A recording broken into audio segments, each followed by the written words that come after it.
Bom dia, pessoal. Aqui é o professor José Rabelo, professor de língua portuguesa da Escola Estadual Rui Barbosa, dando sequência a mais uma aula acerca das figuras de linguagem e interpretação de texto para os primeiros anos, aula número 7, segundo bimestre. Então, temos lá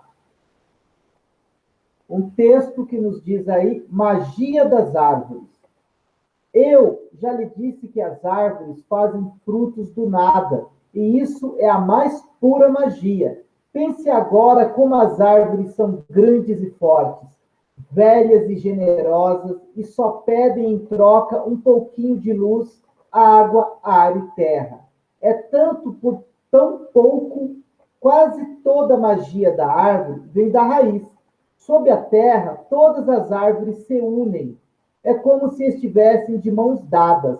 Você pode aprender muito sobre paciência estudando as raízes. Elas vão penetrando no solo devagarinho, vencendo as resistências, mesmo dos solos mais duros. Aos poucos vão crescendo até acharem água. Não erram nunca a direção. Pedi uma vez a um velho pinheiro que me explicasse por que as raízes nunca se enganam quando procuram água, e ele me disse que as outras árvores que já acharam água ajudam as que ainda não as que ainda estão procurando.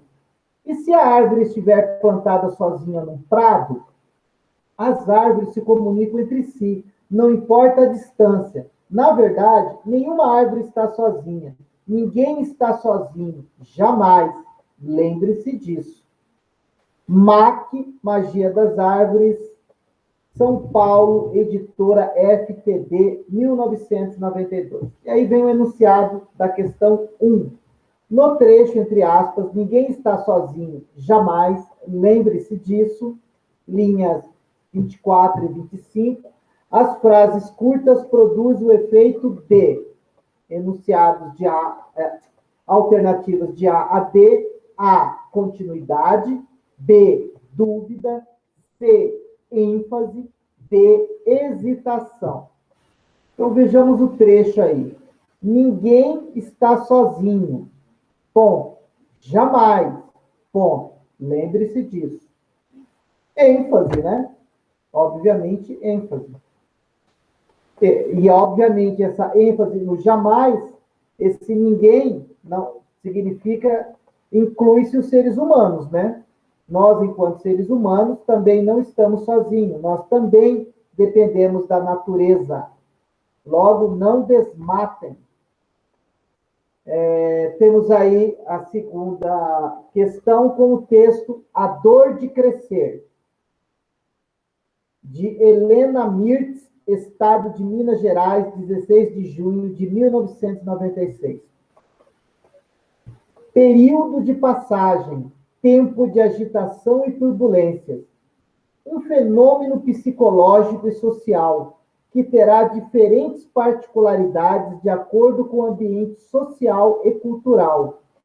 Do latim ad, que quer dizer para, e olecer, que significa crescer, mas também adoecer, enfermar, todas essas definições, por mais verdadeiras que sejam, foram formuladas por adultos. Entre aspas, adoecer dói. Dizem as psicanalistas Margarete e Ana Maria e Ieda, porque é um período de grandes transformações. Há um sofrimento emocional com as mudanças biológicas e mentais que ocorrem nessa fase. É a morte da criança para o nascimento do adulto. Portanto, trata-se de uma passagem de perdas e ganhos, e isso nem sempre é entendido pelos adultos. Margarete, Ana Maria e Ieda decidiram criar o ponto de referência, exatamente para isso, para facilitar a vida tanto dos adolescentes quanto das pessoas que os rodeiam, como pais e professores. Estamos tentando resgatar o sentido da palavra diálogo, enfatiza Ieda. Quando os dois falam, os dois ouvem sempre concordando um com o outro, nem sempre acatando. Nosso objetivo maior, talvez, seja o resgate da interlocução, com direito, inclusive, às interrupções. Frutos de uma educação autoritária, os pais de hoje se queixam de estar vivendo a tão alardeada ditadura dos filhos. Contrapondo o autoritarismo, muitos enveredaram pelo caminho da liberdade generalizada. E essa tem sido a grande dúvida dos pais que procuram o ponto de referência: proibir ou permitir? O que propomos aqui, afirma Margarete, é a consciência da liberdade. Nem o vale tudo, nem a proibição total. Tivemos acesso a centros semelhantes ao nosso na Espanha e em Portugal, onde o setor público funciona bem e dá muito apoio a esse tipo de trabalho, porque já descobriram a importância de uma adolescência vivida com um mínimo de equilíbrio. Já que o processo de passagem é inevitável, que ele seja feito com menos dor para todos os envolvidos. E aí temos o enunciado da questão 2, que nos traz, no texto, o argumento que comprova a ideia de ser o adolescente um período de passagem é alternativas de A a D. A.